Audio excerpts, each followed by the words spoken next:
Hello everybody! For today's video, I am going to discuss my assigned topic, which is all about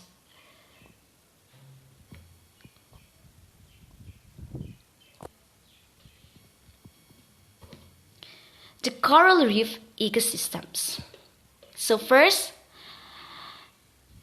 our learning outcomes for today's discussion.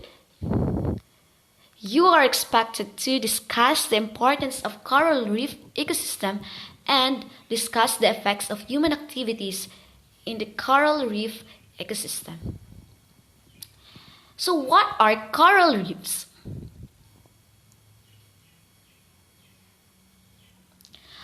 Coral reefs are large underwater structures composed of the skeletons of coral, which are marine invertebrates.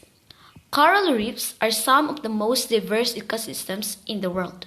Because of the diversity of life found in habitats created by corals, reefs are often called the rainforests of the sea.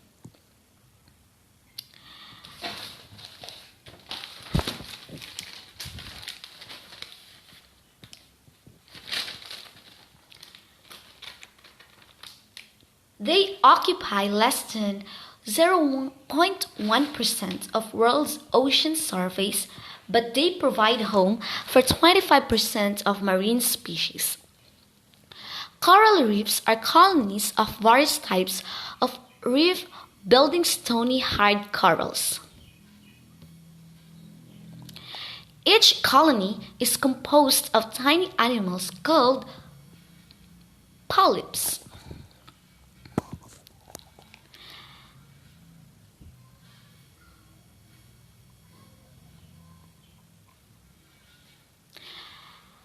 They compose of thin plates or layers of calcium carbonate secreted over thousands of years by billions of tiny, soft-bodied animals called coral polyps. The reef is constantly growing new colonies of polyps on top of the skeletons of older ones. Corals typically grow only 1/2 inch per year. Coral reefs need sunlight, clear water so that the sunlight can penetrate, and lastly, temperature in average near 18 degrees Celsius, 18 degrees to 30 degrees.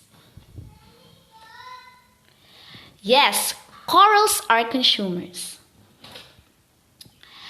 They may look like plants or tiny flowers, but corals use their tentacles to capture or collect plankton from the surrounding water. In places where there is limited plankton, corals have another way of getting fed. Yes, corals are animals. They belong to phylum Nitaria.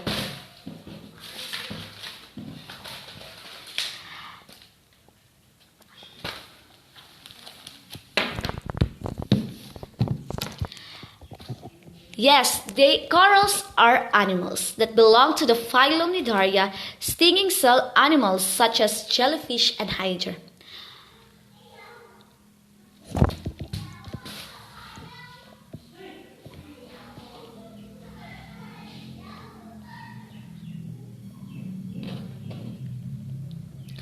Corals often contain a symbiotic algae in their tissues called zooxanthellae. This symbiosis benefits both coral and the algae. Coral provides the algae with a protected environment and the compounds necessary for photosynthesis, carbon dioxide produced by coral respiration, and inorganic nutrients such as nitrates and phosphates, which are metabolic waste products of the coral. In return, the algae produce oxygen and help the coral to remove waste. They also supply the coral with organic products of photosynthesis. These compounds, including glucose, glycerol, and amino acids, are utilized by the coral as building blocks in the manufacture of proteins, fats, and carbohydrates, as well as the synthesis of calcium carbonate that forms the hard part of the reef.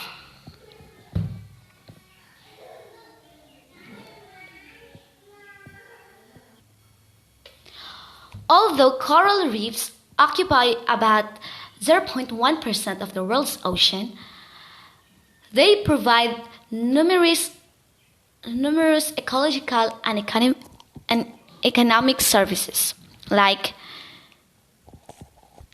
they help moderate the Earth's temperature by removing carbon dioxide from the atmosphere, act as natural barriers to help protect 15% of the world's coastline.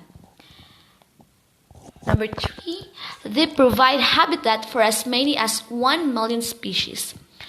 4, molecules derived have been used to develop antibiotics and drugs for certain cancers and HIV. Also, coral reefs are also valuable for commercial and sport fishing, tourism, and recreational opportunities for diving, boating, and photography.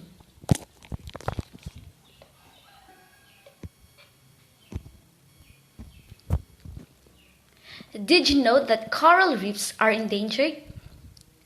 Yes, coral reefs are among the most endangered ecosystems.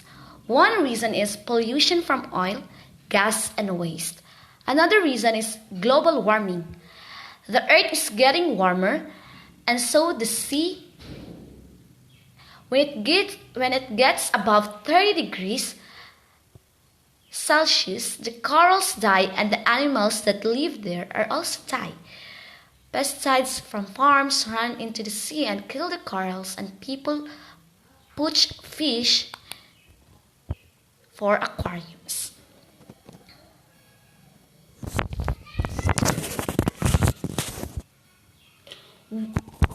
What are the man-made threats?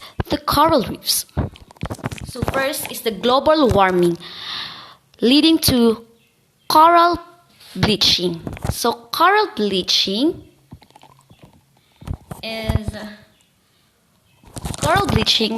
will happen when temperatures go above normal. The zooxanthellae, or the algae in the coral, can be rejected. The coral turns into whitish color and dies. Temperature should only range to 18 to 30 degrees Celsius.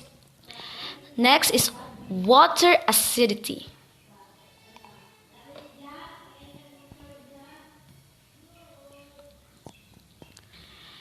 Increasing levels of carbon dioxide in the atmosphere and ocean, which makes polyps harder to create calcium carbonate. Next is dynamite fishing. Oh my God. Land development or reclamation activity, fish and coral trade, exposure to UV radiation, to ozone depletion, deep sea trawling. Actually, deep sea bottom trawling poses the greatest threat to the coral habitats. It does not just take away targeted fish species. There is a considerable amount of bycatch, and corals are a major part of it. Example for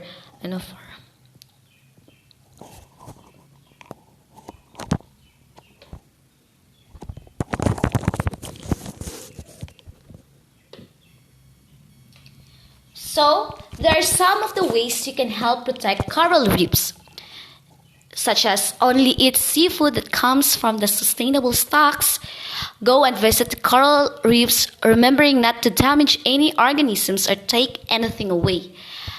Help reduce greenhouse emissions by recycling or walking whenever possible rather than taking the car. Use green bags rather than plastic bags when shopping, and recycle. Important. Recycle. So that's the end of my video that's the end of my video today. I hope you learned something from it. So I hope if you have any questions, just comment below. Thank you. Bye bye.